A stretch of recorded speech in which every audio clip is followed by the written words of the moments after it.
Hello friends, मेरा नाम निधि है और आज हम डिस्कस करने वाले हैं फ्रंटोटेम्पोरल डेमेंशिया के बारे में। इसके अंदर हम स्टडी करेंगे definition of frontotemporal dementia, causes of frontotemporal dementia और इसके साइन एंड सिम्टम्स क्या हैं, डायग्नोसिस क्या है और प्रॉपर मैनेजमेंट क्या है।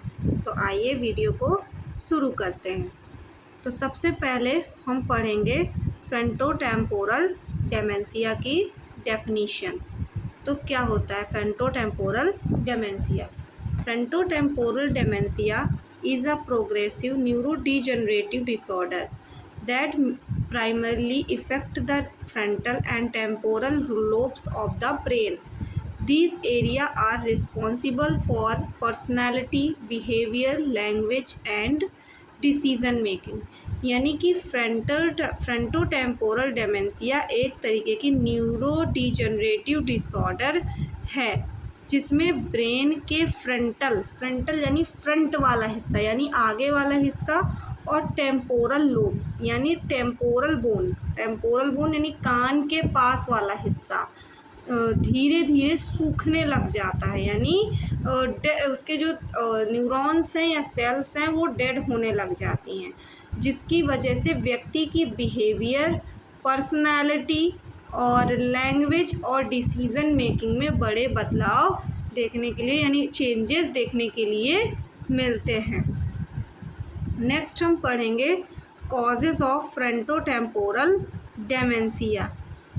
तो मेन कॉजेज़ है फ्रंटोटेम्पोरल डेमेंशिया में सबसे पहले हम पढ़ेंगे frontotemporal dementia occurs in nerve cell in the frontal and temporal lobes of brain gradually get damage और डाई। यानी कि जो फ्रंटोटेम्पोरल डेमेंशिया ये किसकी वजह से अकर हो रहा है? मेन सिम्टम है जिसमें से ब्रेन के फ्रंटल लोब और टेम्पोरल लोब में प्रेजेंट जो न्यूरॉन्स हैं वो डैमेज हो रहे हैं या फिर डाई हो रहे हैं, जिसकी वजह से आपका एयरवे जो है वो प्रॉपर नहीं है और भी बहुत प्रॉपर नहीं है और आपको फ्रंटोटेम्पोरल यानी FTD डिसीज़ कॉज कर रही है, इसमें से बहुत सारे फैक्टर्स हैं जो कि इसको कॉज होने में कंट्रीब्यूट करते हैं, जिसमें से फर्स्ट कैरेक्टर है आपका एबनॉर्मल प्रोटीन डिपॉजिट। जिसमें से क्या होता है कि abnormal protein build up of abnormal protein deposit. कौन सा एबनॉर्मल प्रोटीन डिपॉजिट हो जाता है? TAU एंड TD443 नाम का एक प्रोटीन होता है जो कि ब्रेन सेल्स के पास में जाकर कलेक्ट होने लगता है, जो कि ब्रेन सेल्स को डैमेज करता है और डेथ कर देता है उनकी। कौन से प्रोटीन है? TA4 और TPD43 प्रोटीन। ये क्या करता है? जाकर ब्रेन सेल्स में जाकर के एक्यूमुलेट होने लगता है और ब्रेन सेल के फंक्शंस को रोक देता है, यानी ब्रेन सेल को टोटली डैमेज कर देता है और उनकी डेथ कर देता है। देखिए, ये प्रोटीन एबनॉर्मल रूप में सेल में जाकर एक्यूमुलेट होता है और सेल के जो कम्युनिकेशन सिस्टम है उसको भी प्रॉपर डिस्टर्ब कर देता है। नेक्स्ट हम पढ़ेंगे इसके जेनेटिक फैक्टर्स की वजह से कॉज होने वाला ये मतलब कि टोटल 100% में 30 से 40% केसेस FTD के जेनेटिक फैक्टर की वजह से होते हैं, जिसमें से कुछ ऐसे जेनेटिक फैक्टर्स होते हैं जिसमें से किसी भी पेशेंट के जीन म्यूटेटेड हो जाते हैं, यानी कि जीन में म्यूटेशन हो जाता है, जैसे कि MAPT या फिर GRN एंड C9ORF72 नाम के जीन्स हैं जो कि आपके म्यूटेटेड हो जाते हैं, जो कि स्ट्रांगली लिंकेड होते हैं। ठीक है, या फिर आपकी फैमिली हिस्ट्री में पहले से ही अगर ये डिसऑर्डर प्रेजेंट रहा हो तो वो नेक्स्ट जनरेशन में भी ट्रांसफ़र हो करके आ सकता है। नेक्स्ट हम पढ़ेंगे ब्रेन एट्रोफी या फिर श्रिंकेज क्या होता है। क्लियर है? देखिए, तो ये ब्रेन एट्रोफी होता क्या? सबसे पहले ब्रेन एट्रोफी का मतलब होता है ब्रेन सेल यानी न्यूरॉन का श्रिंक हो जाना। या यानी श्रिंक हो जाना यानी सूख जाना, जिसकी वजह से ब्रेन सेल डेथ हो जाते हैं। इस ब्रेन का मतलब इसे ब्रेन का ओवरऑल साइज छोटा हो जाता है, यानी ब्रेन श्रिंक मतलब ब्रेन के जो ब्रेन सेल्स हैं वो सिकुड़ जाएंगे आपस में, जिसके कारण ब्रेन सेल्स की बहुत सारे ब्रेन सेल्स की डेथ भी हो सकती है। तो जब ब्रेन आपस में श्रिंक होगा तो ब्रेन के जो फंक्शंस हैं वो भी मतलब डिस्टर्ब हो जाएंगे। क्लियर है? जिसकी वजह से आपके बिहेवियरल प्रॉब्लम और लैंग्वेज प्रॉब्लम में भी डिफेक्ट आएगा। तो यहाँ पे कौन सा हिस्सा ब्रेन का श्रिंक हो रहा है? फ्रंटल और टेम्पोरल लोब्स। यानी ब्रेन एट्रोफी का मतलब होता है, ब्रेन एट्रोफी एक तरीके का पर्टिकुलर एक फंक्शन है। ठीक है, ब्रेन एट्रोफी, यहाँ पे ब्रेन एट्रोफी का मतलब होता है आपका जो ब्रेन है वो श्रिंक यानी सिकुड़ रहा है, जिसकी वजह से जो ब्रेन सेल है वो डेड हो रहे हैं। तो यहाँ पे ब्रेन एट्रोफी कौन से पर्टिकुलर पार्ट में कॉज कर रही है? आपके फ्रंटल और टेम्पोरल लोब में, जिसकी वजह से फ्रंटल और टेम्पोरल लोब के जो ब्रेन सेल्स हैं या न्यूरॉन्स हैं उनकी डेथ हो रही है, जिसके कारण आपको FTD कॉज कर रहा है। नेक्स्ट, इसके कुछ आइडियोपैथिक कॉजेस होते हैं। आइडियोपैथिक कॉजेस का मतलब होता है जिसके कॉज कंफर्म ना हो।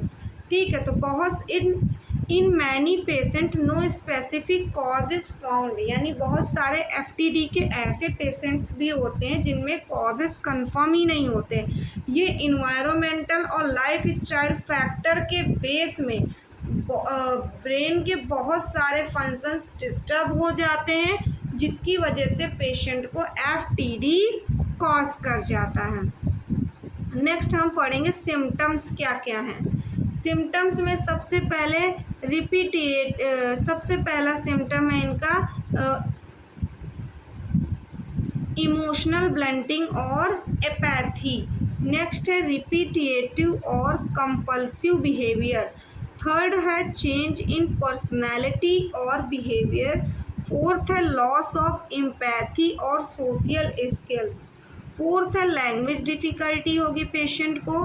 पेशेंट के जो एक्सक्यूटिव फंक्शंस हैं वो भी डिस्टर्ब हो जाएगी। मसल्स वीक हो जाएगी और डिफ़िकल्टी इन कोऑर्डिनेशन, यानी पेशेंट को कोऑर्डिनेट करने में भी डिफ़िकल्टी महसूस होगी। और भी इसके अदर्स कुछ फंक्शंस होते हैं, जैसे कि पेशेंट की जो एब्स्ट्रैक्ट थिंकिंग है उसको परफॉर्म करने में प्रॉब्लम क्रिएट होगी। पेशेंट को लैंग्वेज बोलने में प्रॉब्लम होगी। पेशेंट को मेमोरी लॉस होगा। पेशेंट जो है वो डिसओरिएंटेट होगा, उसका जजमेंट बिगड़ जाएगा। या फिर लॉस ऑफ इनिशिएटिव, यानी इनिशिएटिव लॉस, इंटेंसिव का लॉस होगा। या फिर मिसप्लेसिंग थिंग्स, यानी वो अपनी चीज़ों को रख करके भूलेगा। पर्सनालिटी चेंजेस हो जाएंगे और जिसको उसको फैमिलियर टास्क को परफॉर्म करने में बहुत सारी प्रॉब्लम्स देखने के लिए मिलेंगी। नेक्स्ट हम पढ़ेंगे डायग्नोसिस क्या क्या होते हैं फ्रंटोटेम्पोरल डेमेंशिया के। तो आइए शुरू करते हैं। सबसे पहले हम पेशेंट की मेडिकल हिस्ट्री और क्लिनिकल एग्जामिनेशन करेंगे, जिसमें हम पेशेंट जिसमें जो डॉक्टर्स होंगे वो पेशेंट की past medical history, present medical history को कलेक्ट करेंगे। ठीक है, उसमें जो उनसे बात करके डॉक्टर्स जो होंगे वो पेशेंट से बात करके उनके बिहेवियरल चेंजेस, पर्सनालिटी चेंजेस या पर्सनालिटी शिफ्ट, लैंग्वेज डिफ़िकल्टी और मूवमेंट प्रॉब्लम्स को डिटेक्ट करेंगे। या फिर ये चीज़ को हम चेक करेंगे कि कहीं उनकी फैमिली हिस्ट्री में कोई ऐसा पेशेंट तो नहीं है जिसको FTD पहले से ही कॉज रहा हो। क्लियर है?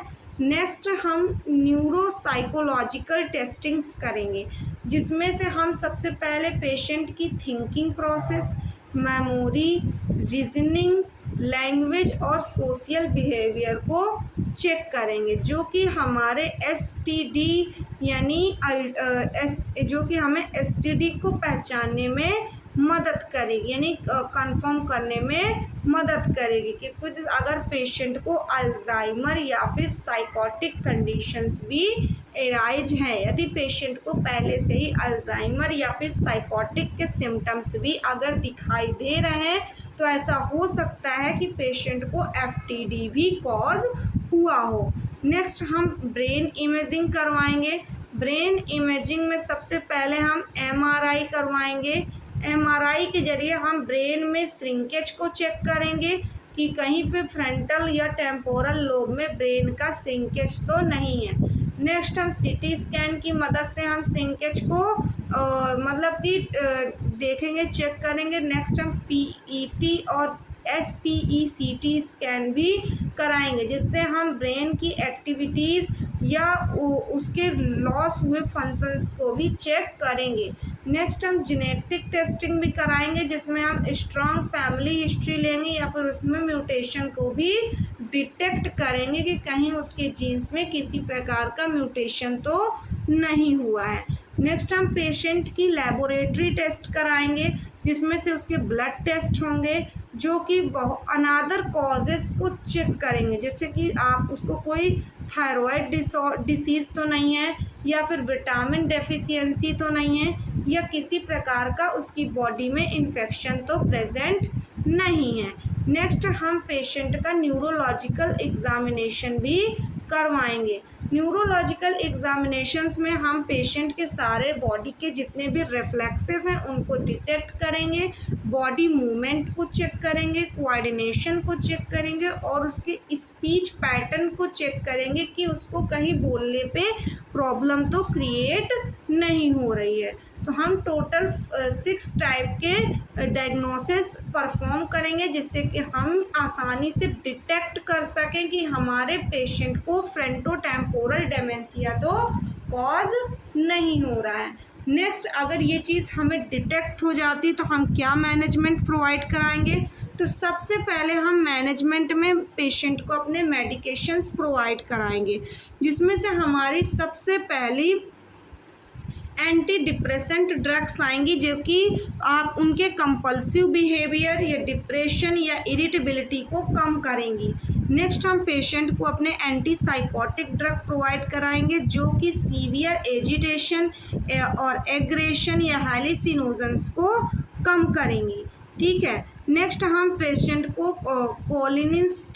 कोलिनिस्ट्रेज इनहिबिटर और मैनेटीन प्रोवाइड कराएंगे, जो कि पेशेंट को अल्जाइमर से प्रोटेक्ट करेगा, यानी जो उसको छोटी छोटी चीज़ें वो भूल रहा है अपनी डेली लाइफ्स की, उनको वो मतलब भूलना कम करेगा। लेकिन ये ज़्यादा इफ़ेक्टिव नहीं होती है फ्रंटोटेम्पोरल डेमेंशिया के लिए।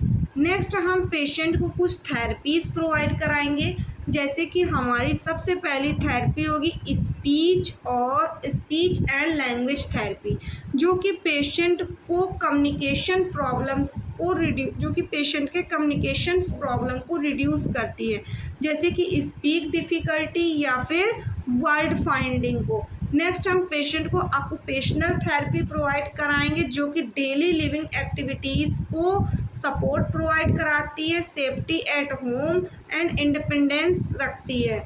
नेक्स्ट हम पेशेंट को फिजिकल थेरेपी प्रोवाइड कराएंगे, जो कि यूज़फुल है मूवमेंट रिलेटेड सिम्टम्स को, जैसे कि स्टिफनेस और पुअर बैलेंस जैसी कंडीशंस के लिए अच्छी होती है। नेक्स्ट हम पेशेंट की लाइफस्टाइल और उसको सपोर्टिव केयर प्रोवाइड कराएंगे, जिसमें से हम पेशेंट को क्रिएट अ स्ट्रक्चर रूटीन, जो कि उसके बिहेवियरल प्रॉब्लम को मैनेज करेगा। नेक्स्ट हम उसको सेफ इन्वायरमेंट प्रोवाइड कराएंगे, जो कि उसके इम्पल्सिव बिहेवियर को रिड्यूस करेगा। हम प्रॉपर डाइट और एक्सरसाइज बताएंगे पेशेंट को, जो उसकी जनरल हेल्थ को मेंटेन करेगा। हम उसकी प्रॉपर काउंसलिंग और सपोर्ट प्रोवाइड कराएंगे, सपोर्ट ग्रुप प्रोवाइड कराएंगे पेशेंट को, और उसके केयर गिवर्स को, जो उनको इमोशनली और प्रैक्टिकली चैलेंजेस से लड़ना बताएगा या उनको फेस करना सिखाएगा। नेक्स्ट हम पेशेंट को जेनेटिक काउंसलिंग प्रोवाइड कराएंगे, जिससे कि वो मतलब कि एफटीडी जो है उनकी फैमिली से मतलब अनदर फैमिली में मतलब ना जा पाए, यानी उनको प्रॉपरली उनसे होने वाले रिस्क और उन डिसीज़ से होने वाले इंडिकेशन, कॉन्ट्रा इंडिकेशंस और उससे होने वाली प्रॉब्लम्स और कैसे उस चीज़ से हमें बचना है, ये सारी चीज़ें हम इस जेनेटिक काउंसलिंग के अंदर पेशेंट को प्रोवाइड कराएंगे। तो आज के वीडियो में बस इतना ही। अगर आपको फ्रंटोटेम्पोरल डेमेंशिया अगर प्रॉपर तरीके से समझ में आया हो तो चैनल को लाइक करें, सब्सक्राइब करें और बेल आइकन को प्रेस करें। Thank you.